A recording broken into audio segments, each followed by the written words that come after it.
Hello my foodie family, আমি দেবযানী চলে এসেছি তোমাদের সাথে আবার একটা ছোট্ট মিনি ব্লগ নিয়ে। তো তোমরা সবাই আশা করি খুব ভালো আছো, আমিও খুব ভালো আছি। এটা ছিল আমার পাশের বাড়ির একটা বন্ধুর বিয়ে। সো ওর বিয়েতে আমি কি খাওয়া দাওয়া করলাম না করলাম সবটাই তোমাদের সাথে শেয়ার করব। আমি ওর বিয়েতে বেসিক্যালি বেশি কোনো ভিডিও বানাতে পারিনি, যেহেতু আমার পুরো পাশের বাড়ির, আমি একদম একদম সক্ষমভাবে ওর পুরো পাশে ছিলাম, ওর বিয়ে হওয়া থেকে শুরু করে সব কিছুতে। তো খুব একটা ভিডিও আমি করতে পারিনি। এইটা হচ্ছে লাস্টে একদম রাতের দিকের খাওয়া দাওয়া, যেটা ভিডিও আমি প্রায় করতে পেরেছিলাম, তাও ঠিক মতো না। তো ফার্স্টেই তো দিয়ে গেছিলো হচ্ছে একটা ফিশ চপ। তো ফিশ চপটা খেয়ে তারপর চলে এলো হচ্ছে, এটা ছিল হচ্ছে রাধা বল্লভী। দেন তার সাথে চানা মশলা আমি সবই একদম অল্প করে নিয়েছি।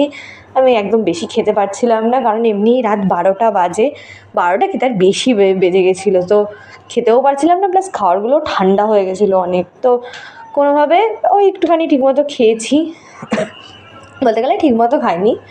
তো এই তো দেখতেই পাচ্ছ, সুন্দর করে একটুখানি কচুরি নিয়ে তারপর সেটা রাধা বল্লভী দিয়ে, তার সাথে একটু আবার পাশে যেহেতু সসটাও ছিল, আমি আবার সসটাও হালকা হালকা করে ভরিয়ে নিচ্ছিলাম, এটা আমার খুব ভাল লাগে।